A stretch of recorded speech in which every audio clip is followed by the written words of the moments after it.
Okay, hello, my bio seniors. We're gonna keep on keeping on in Unit 6.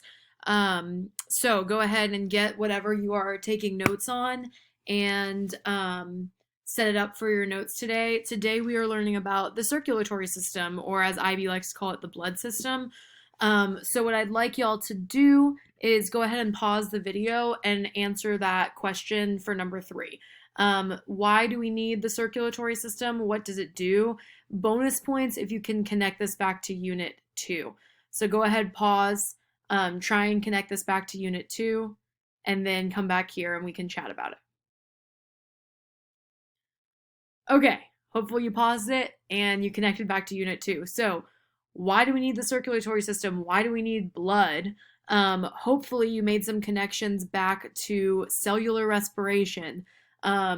If you can make that connection of that we are breathing in oxygen, and then that oxygen is carried by our blood to our individual cells, and our individual cells use that oxygen to go through cellular respiration.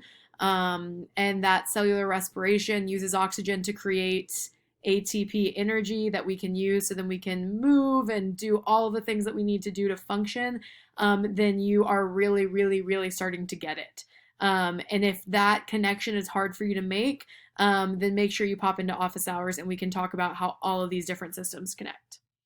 Okay, today is a little bit more notes than I want. So there isn't really an exit ticket per se. There's really just a worksheet. So it's just these notes and then an online worksheet. So it shouldn't take too long. I'm just going to go through the notes. So if you need to pause me or rewind me, you do that. But I'm just going to get through it. Okay. So our guiding questions for today. How does blood flow around the body? What is the difference between arteries, veins, and capillaries? Did I? Whoops, I have a typo there. Sorry, guys. But what is the difference between arteries, veins, and capillaries? It shouldn't be between an artery, vein, and capillary. But what's the difference between those three things? Sorry about my typo. And then actually that third one, what types of cells are found in blood, we're going to work on that next class. So really the only questions that we're doing today are these first two guiding questions. There is my why it matters in this class, topic 6 out of 6, and why it matters in life. You should be able to come up with this. We kind of already talked about why it matters in life on the previous screen.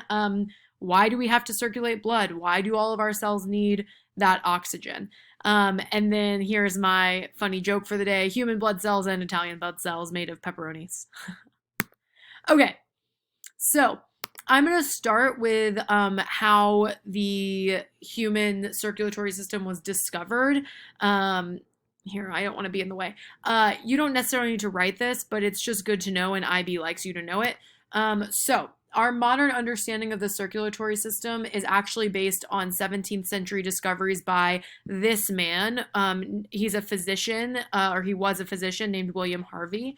Before William Harvey did his experiments I'm going to talk about next, philosophers believed that there were actually separate blood networks for arteries and veins. They had this idea that arteries and veins were completely separate and that the heart only carried blood away from the heart. It was pretty interesting. But Harvey did some simple experiments and proposed that arteries and veins are part of a single connected blood network, which we now know to be true.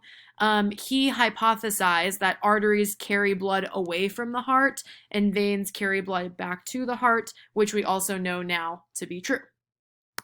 So let's talk about the experiments that Harvey did. So, Harvey conducted some experiments on fish, snake, and dog hearts before he did this experiment on humans. That led him to believe that blood both enters and leaves the heart, which was different from what people at the time were saying. And then Harvey conducted this simple experiment on the human arm. And it is really simple. So if we look at his first experiment that we did right here, he basically tied a tourniquet around somebody's arm and made sure to only compress the artery. And if you remember, he had hypothesized that arteries are carrying blood away from the heart.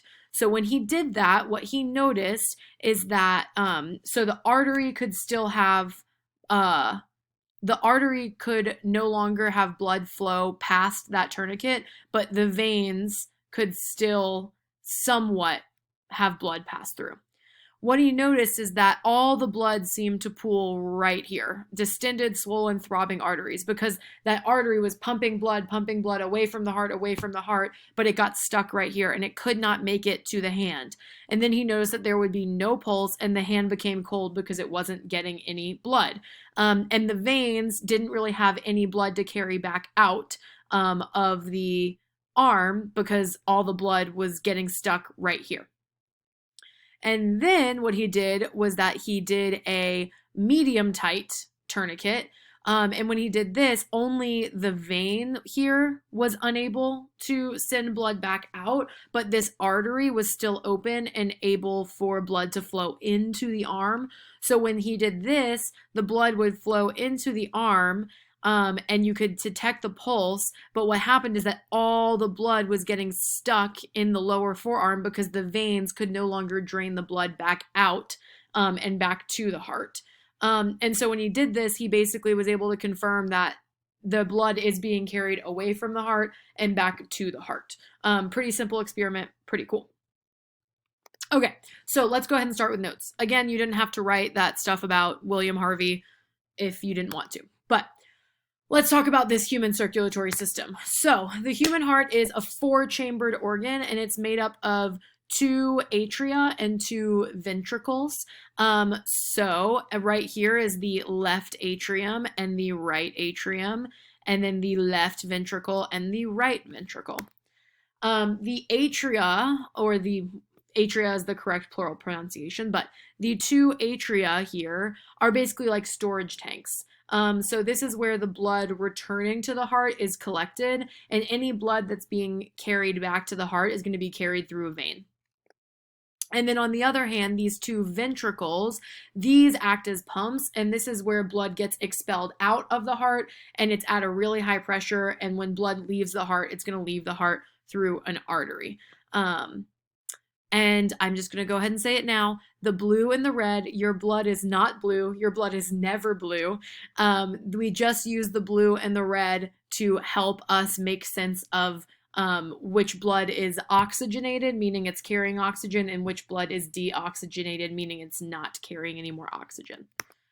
So let's keep moving on about these ventricles and atria. So the left side of the heart is going to pump oxygenated blood around the entire body. This is called systemic circulation because it's circulating blood through our entire body system. This is why the left side of the heart is red, because that is telling us that all of this blood in the left atrium and the left ventricle is carrying oxygen. On the other hand, the right side of the heart is going to pump deoxygenated blood back to the lungs. This is called pulmonary circulation. So this right ventricle will pump this deoxygenated blood back to the lungs where it can pick up oxygen and go back to the left side of the heart where it can then be sent out to bring oxygen to the rest of your body. So this is a really important understanding right here. This means that there is separate circulation for the lungs from the right side of the heart and the rest of the body, which is the left side. The left side of the heart is going to have a much thicker muscular wall because it's got to pump blood a lot further. Think about the fact that your left side of the heart is going to have to pump blood all the way to your toes, whereas the right side of your heart is only pumping blood to your lungs. So your lungs have a separate circulation because that's where that blood gets the oxygen, and then the rest of your body has its own circulation through the left side. Okay. So now we're going to compare arteries, capillaries, and veins, and then that's really all that we need to do for today because I know this is a lot of notes. So you're probably having to pause and come back, and that's fine. And I know that you can't see my face in this because there's really no good spot because the slides are full. So sorry about that.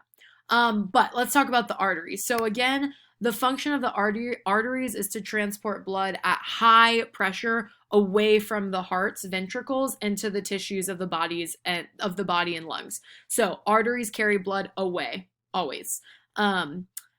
they have a thick outer layer to prevent rupturing from high blood pressure. So if you look at our structure, this really thick outer layer of collagen fibers is there because this blood is traveling at super, super high pressure. So it needs to be kind of reinforced so that your arteries don't rupture. And then it also has a thick inner layer of muscle right here and elastic fibers. This is so that the artery can stretch and contract to maintain that flow. And then lastly, it's got this narrow lumen. The narrow lumen means this literal opening right here. The opening of the artery is relatively small, and that's to help maintain that high blood pressure, because the smaller that opening is, the more pressure that blood's going to be under, so it's going to be able to travel far throughout the body. So go ahead and pause if you need to get these notes, but I'm going to move on to capillaries. Capillaries, the function of capillaries is to exchange the materials between the cells and the blood traveling at a low pressure. So basically the arteries are carrying the blood to its location. So let's say our artery is carrying, you can kind of see me for this one. Let's say that the artery is going to carry the blood all the way to your toes. Okay. And then once that artery carries the blood to the toe, then the arteries are going to start to branch off and branch off and branch off and create these really, really, really small capillaries. So the branching of arteries into capillaries basically forces the blood to slow down. It moves a lot slower, and it also makes sure that all cells are located near a blood supply. So every single cell in your body is going to be located near a capillary so that it can get the nutrients that it needs. The capillaries are also going to be so tiny. They're up to 5 micrometers wide. That means that it is literally only wide enough for a single red blood cell to flow at one time. That's like crazy tiny. And that's so that we have optimal exchange of materials. So these red blood cells are coming from the artery. They're going to travel through the capillary, and they're going to release their oxygen and nutrients to the cell so that cell can do cell respiration, because it needs that oxygen to do cell respiration so that you can have energy. And then as it goes through the capillary, that cell right here is also going to unload its carbon dioxide and any of its waste back onto that red blood cell so that you can breathe out the carbon dioxide and you don't get carbon dioxide poisoning. It's a beautiful dance. Quite cool. And then these, what we call blue blood, because it's deoxygenated, but it's not actually blue. I promise, it's still red. That blood that now no longer has oxygen is going to travel back to the heart via a vein, and then it's going to go to the lungs to pick up more oxygen and then go back through your body again. So here are our veins. The function of veins is to collect the blood from the tissues and transport it at a low pressure back to the atria of the heart. So veins, if you look at the difference here, veins have a really, really wide opening relative to the thickness of the wall.